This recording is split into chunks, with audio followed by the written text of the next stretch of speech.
श्री सद्गुरुदेव भगवान की जय। श्री सीताराम भगवान की जय। श्री राधा रमण लाल की जय। श्री राधा वल्लभ लाल की जय। सभी दर्शकों और भक्तों को कोटि कोटि प्रणाम। सबको प्रेम भरा जय जय श्री राधे।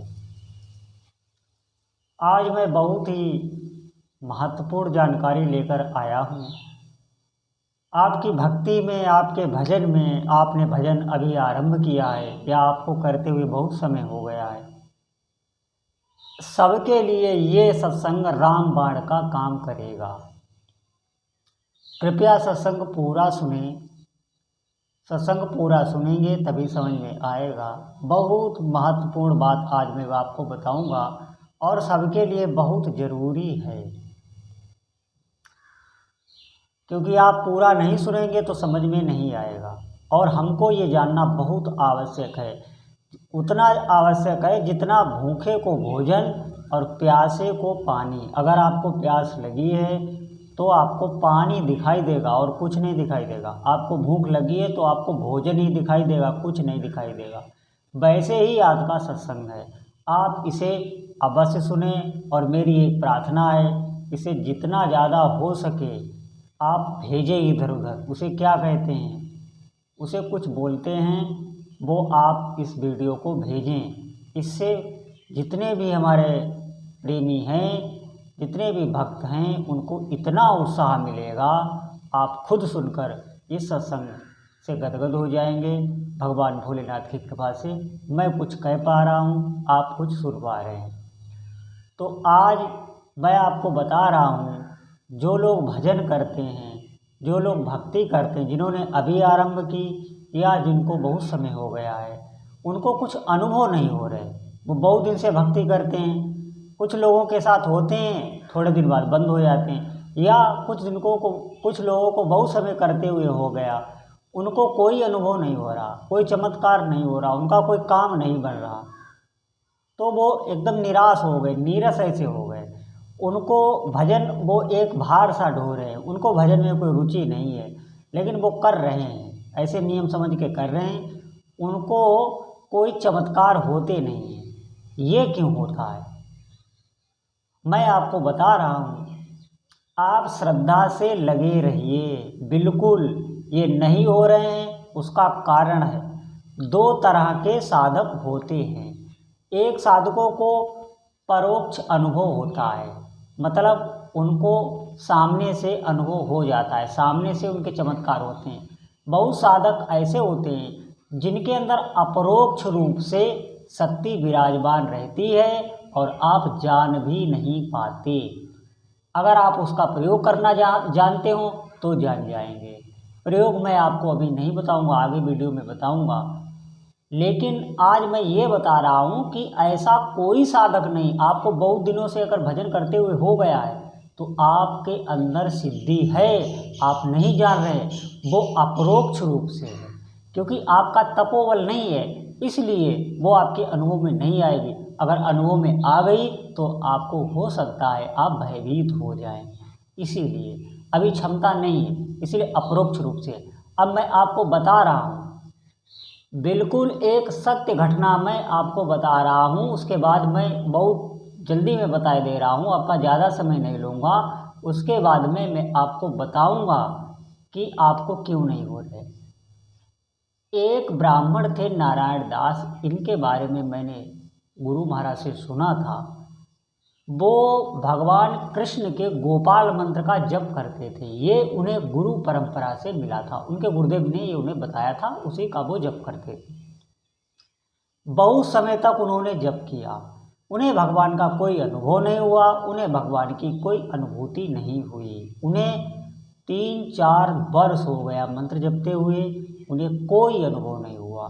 वो बहुत ही निराश एक वृक्ष के नीचे बैठे थे और वो अंदर अंदर सोच रहे थे कि मुझे साधना में कुछ अनुभव नहीं हो रहा। ऊपर से एक कुल्हाड़ी गिरी, लकड़ी काटने वाली। तो ऊपर से किसी ने आवाज़ दी कि बेटा ये कुल्हाड़ी ऊपर फेंक दो, ऊपर हाथ से पकड़ा दो। तो मेरी ये गिर गई है, मैं लकड़ी काट रहा हूँ। तो उन्होंने ऊपर देखा, उन्होंने कुल्हाड़ी ऐसे पकड़ के, ऐसे वो दूसरी सोच में बैठे हुए थे, ऐसे कुल्हाड़ी पकड़ के ऐसे ऊपर उठाई। उसने वो ऊपर से इतना लंबा हाथ किया, वो उनके हाथ से कुल्हाड़ी ले। वो आश्चर्यचकित हो गए कि इसने इतना लंबा हाथ कैसे कर दिया। वो उससे प्रार्थना करने लगे, आप शीघ्र ही नीचे आएँ, आप कौन हैं मुझे बताएं, ये सिद्धि आपको कैसे मिली। वो नीचे उतर कर आया, उसने बताया कि मैंने शमशान में एक अघोरी जिसे कहते हैं उसे सिद्ध किया है, आप चाहें तो आपको मैं सिद्ध करा दूंगा। उन्होंने कहा हाँ ठीक है, आप मुझे मंत्र दीजिए। उन्होंने उससे दीक्षा ली और वो अघोर मंत्र का जप करने लगे। वो कैसे करना था, वो एक शव के ऊपर बैठकर, उसकी छाती पे बैठकर वो मंत्र जपना था। वो जप रहे थे तो उसने, वो दूर हट के देख रहा था, जिसने दीक्षा दी थी वो दूर हट के देख रहा था, वो तांत्रिक था।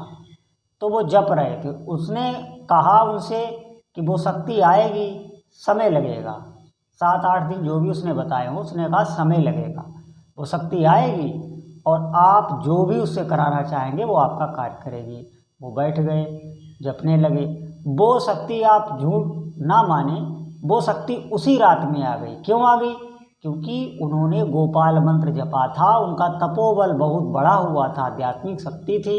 तो दूसरे को तो बहुत समय लगता है, उनको वो तुरंत ही वो आ गया।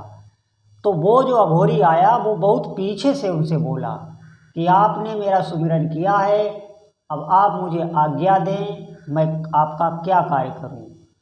तो वो पंडित जी बोले कि आप सामने आएँ, सामने मुझसे बात करें, मैं आपको देखूं। तो वो बोला, आवाज़ ही आ रही थी, वो दिखाई नहीं दे रहा था। वो बोला कि मैं आपके सामने नहीं आ सकता।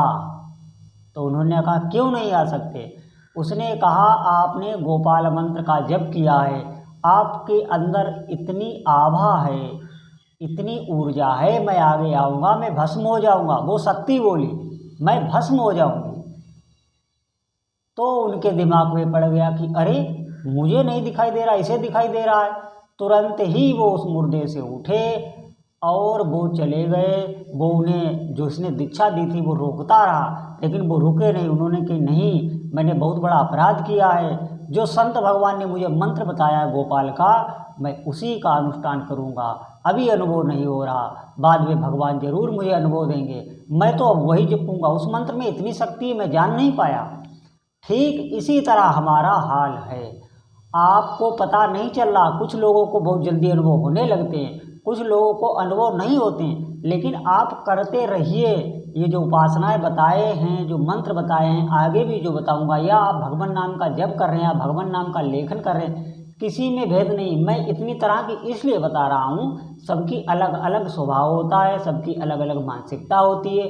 कौन किसको पकड़ ले, कौन किस मंत्र पे श्रद्धा कर ले, कौन किस देवता का पर श्रद्धा कर ले, सबके अलग अलग इष्ट देव होते हैं। कोई किसी को काली माता पे प्रेम है, किसी को किसी पे प्रेम है। मेरा उद्देश्य ये रहता है, मेरा मेन चीज़ है, वो तो सब एक ही हैं, जैसे हथेली है अंगुली, मैंने बताया था आपको। तो आप करते रहिए, बिल्कुल आप निराश मत होइए। ऐसे दिव्य दिव्य चमत्कार होने लगेंगे। इतनी शक्ति होती है भगवान के नाम में, मंत्र में, आप जान नहीं सकते। इतनी रक्षा भगवान करने लगते हैं, और आपकी कर रहे हैं रक्षा, तो आपकी कर रहे हैं, लेकिन आप उस पर चिंतन कहाँ कर रहे हैं। भगवान बहुत प्रकार की आपकी मदद कर रहे हैं। आप सोचें, ये जो नाम मंत्र आप जो लिए हैं, जो आप जप रहे हैं, यही आपको समझाएगा, ये गाइड करता है, ये गुरु होता है। भगवान का नाम अगर आप जप रहे हैं तो आप समझ लिए आपने गुरु का वर्ण कर लिया है। और अगर आपको ज़रूरत होगी तो गुरु आके आपको दीक्षा भी दे जाएगा, इस बात में बिल्कुल संशय मत रखिए। भगवान का नाम अगर आपने गुरु नहीं किया है तो भी आप जपते रहिए, वो गुरु कहीं से भी आकर आपको दीक्षा देगा, आना ही पड़ेगा। नाम में इतनी शक्ति है, क्योंकि सबके गुरु भगवान ही हैं। तो मैं आपको बता रहा हूँ, आप बिल्कुल निराश मत होइए। थोड़े दिन तक किया और फिर अगर छोड़ दिया तो फिर ये बहुत अंतराल हो जाएगा, फिर उस जगह की भरपाई आपको फिर भजन करके करनी होगी। लेकिन किसी ने अगर भजन किया है, छोड़ दिया है, तो भी उसका बहुत काम हो चुका है। एक नाम भी किसी ने ले लिया, मंत्र भी ले लिया, तो उसका भी फल उसे मिलेगा। उसका बहुत बड़ा असर होता है भगवान का। एक बार भी नाम लिया, एक माला भी किसी ने की, तो ऐसा कर्म उसका बन चुका है जो वो अकाट्य कर्म है, उसे कोई काट नहीं सकता उसका नाम। क्योंकि ये भजन जो है सत्य मार्ग है। आप बात समझें, आप करते रहें, बिल्कुल नकारात्मक सोच मत लाएं।